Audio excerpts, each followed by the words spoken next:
Hi, Daring Dragons. I thought I would read you my most favorite book. It's called If You Find a Rock, and it's written by Peggy Christian. And this book does not have illustrations, but it has beautiful photography by Barbara Hirsch Lember. This book can also be tested on an AR, so I'm going to show you the AR number, but I'll show it to you again at the end of the story if you would like to take a quiz on it. Okay, if you find a rock.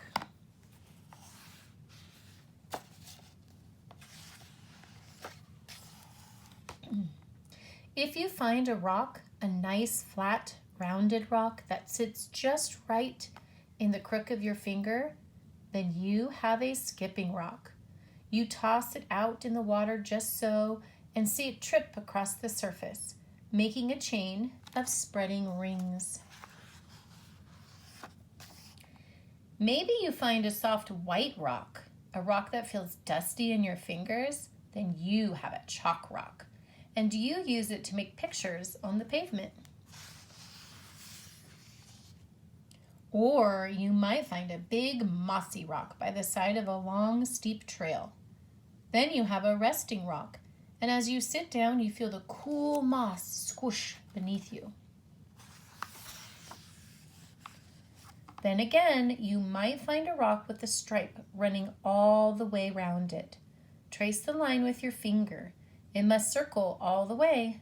You have a wishing rock. And you whisper what you want before you throw it. If you find a rock, a big rock, by the edge of the water, then you have found a splashing rock.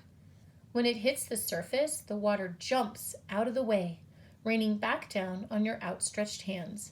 The bigger the rock, the wetter you get. Maybe you find a pile of small, rounded pebbles. Then you have found sifting rocks, and you can scoop up a handful and let them slide slowly through your fingers. Or you might find a rock whose water-smoothed surface catches your eye.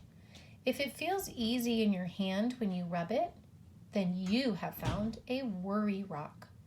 You rub it between your fingers and your troubles are smoothed away. Then again, you might find a rock sitting in a grassy field. Push it over. You have found a hiding rock.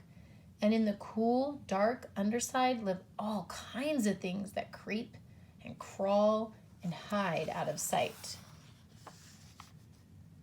If you find a rock, a great rock, that towers over you, then you have found a climbing rock. Hold on with your toes and fingers. Grip hard as you stretch up and pull until you reach the top, where you feel much grander than you did on the ground. Maybe you will find a twisting line of rocks sticking up out of a creek. Then you have found crossing rocks, which wait to meet your feet as you pass over, the water rushing away all around you. Or you might find a rock with the print of something else, a leaf or a shell.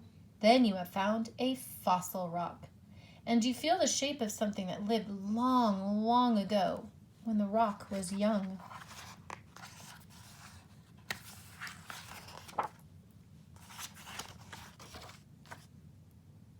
Then again, you could find a small, rounded rock right in front of your toe as you go down the sidewalk. You have found a walking rock, and you kick it ahead of you and let it lead you home.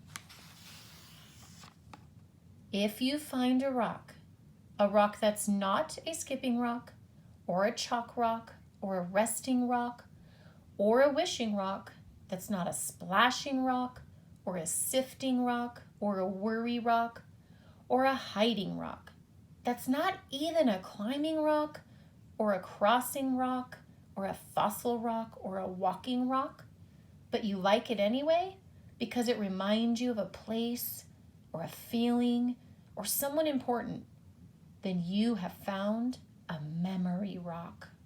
And sometimes those are the best rocks of all. Here's a challenge for you, my dragons.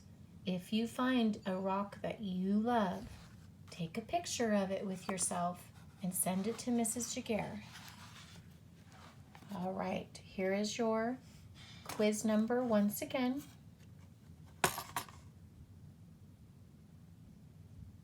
I look forward to reading to you again soon.